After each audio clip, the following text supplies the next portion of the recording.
నేను చెప్పడం, మీరు చెప్పడం, మాస్టర్ గారు చెప్పడం కాదు. పాఠ్య పుస్తకాల్లో అంటే చరిత్రలో లిఖించబడింది కనుక యేసు భూలోకానికి వచ్చాడు అని మీ అందరూ మనందరూ నమ్మాలి. అందుకే మనం ఈ రోజు క్రిస్మస్ పండుగని ఇంత గొప్పగా చేసుకుంటున్నాం. ఇంకొక విషయం ఏంటంటే, చంద్రమండలం తెలియన మొట్టమొదటి వ్యక్తి పేరేంటి తెలుసా? ఎవరు? ఓ, మీకు గిఫ్ట్ ఇస్తారు అయితే. నీల్ ఆర్మ్స్ట్రాంగ్. నీల్ ఆర్మ్స్ట్రాంగ్ గారు చంద్రమండలం వెళ్ళి తన అడుగు పెట్టి తర్వాత మొత్తం తిరిగి కిందకు వస్తారు.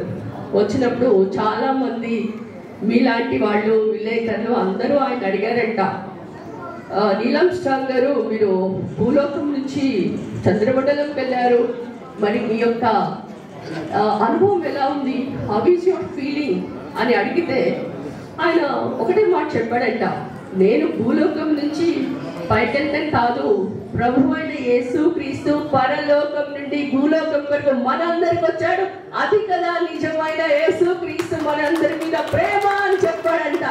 సో ఇవన్నీ కూడా చూస్తుంటే మీకు ఏమర్థమవుతుంది? ప్రభు అయిన యేసు క్రీస్తు మనల్ని ప్రేమించి ఈరోజు మరి క్రిస్మస్ పండుగ సందర్భంగా మనం క్రీస్తు పుట్టుక గురించి మనం ఈ విధంగా చెప్పుకుంటున్నామంటే ఆయన ప్రేమాభిమానాలు మనందరం ఒకటి తెలుసుకోవాలి. ఇంకొకటి ఏంటంటే, I will say something and then I stop my speech. చాలా మందికి ట్రీట్మెంట్ వరకు ఎక్కడికి వెళ్తాం? హాస్పిటల్స్కి వెళ్తాం. అయితే డాక్టర్ గారు నా దగ్గర పేషెంట్స్ చాలా మంది వస్తారు. అయితే డాక్టర్స్ దగ్గరికి పేషెంట్స్ వెళ్తారు, కానీ చివరిగా రాష్ట్ర లింకాచార్యులు పెద్దలు గౌరవనీయులు నా ఉద్యమ గురువులు అన్న పిల్లి మాణిక్రావు గారిని మాట్లాడుతున్నారు. రాజ్యాంగం గురించి మాట్లాడే హక్కు అయితే నాకుంది. ఎందుకంటే ఈ దేశంలో ఏ దళితులైనా ఈ రోజు మంచి బట్టలు వేసుకొని మా చెల్లెలు చదువుకొని డాక్టర్లై, ఇంజనీర్లై బ్రహ్మాండంగా సొసైటీలో తిరుగుతున్న ఈ మాదిగలందరికీ రాజ్యాంగం అందించేటువంటి డాక్టర్ బిఆర్ అంబేద్కర్ మా తండ్రి కాబట్టి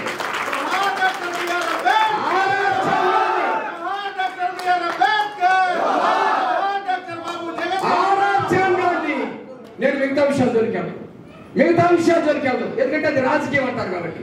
కానీ ఆ రాజ్యాంగాన్ని భారతదేశంలో ఉన్న 29 రాష్ట్రాల్లో ఎవరు కూడా దాన్ని జోలికి వెళ్లకుండా ఈ రోజు ప్రధానమంత్రి మోడీ గారు అయినప్పటికీ కూడా అంబేద్కర్ గారు కాళ్ళకి మట్టి రాజ్యాంగం ప్రకారం పరిపాలన కొనసాగించినటువంటి ఈ దేశంలో నా తండ్రి రాసినటువంటి అంబేద్కర్ గారు రాసినటువంటి రాజ్యాంగాన్ని విచ్ఛిన్నం చేసే సాహసం చేసినటువంటి వాడు గత 5 సంవత్సరాలు పరిపాలించారు. అందుకు వ్యతిరేకంగా పోరాడాల్సి వచ్చింది. రాజ్యాంగం విచ్ఛిన్నం అంటే నేను చెప్తా ఉన్నా, ఈ దేశంలో ఉన్నటువంటి అన్ని రాష్ట్రాల్లో ఒక రాష్ట్రానికి ఒక రాజధాని ఉంది.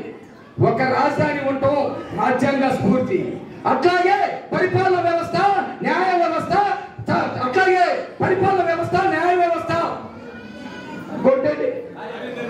కార్యనిర్వాహక వ్యవస్థ, ఈ 3 వ్యవస్థలు ఉండాలంటే అట్లా కాదు, ఈ రాజ్యాంగాన్ని నేను అమలు చేయదని చెప్పేసి మొత్తం రాజధానిని 30 చెక్క చేస్తా, ఎవరు వస్తాడో చూసుకోండి అని విర్రవీగి సవాలు కొట్టి అవసరమైతే ఈ వ్యవస్థలు మొత్తం కూడా తారుమారు చేస్తాడని చెప్పి దళితులకి రాజ్యాంగ పరంగా రావాల్సినటువంటి హక్కులు కూడా కాలరాసి అంబేద్కర్ పేరున్నటువంటి పథకాలు కూడా తీసివేసినటువంటి జగన్మోహన్ రెడ్డికి వ్యతిరేకంగా రాజ్యాంగ స్ఫూర్తితో వ్యతిరేకంగా రాజ్యాంగ స్ఫూర్తిని కాపాడుకోవడం కోసం 5 సంవత్సరాలు పోరాటం చేశారు. ఇప్పుడు క్రిస్మస్ వ్యవహారం రావాలి. నిజమైనటువంటి క్రిస్మస్ ఇప్పుడు ఈ 5 సంవత్సరాల్లో చంద్రబాబు నాయుడు గారు ముఖ్యమంత్రి అయిన తర్వాత వచ్చిందని చెప్పేసి నేను ఈ సందర్భంగా తెలియజేస్తాను.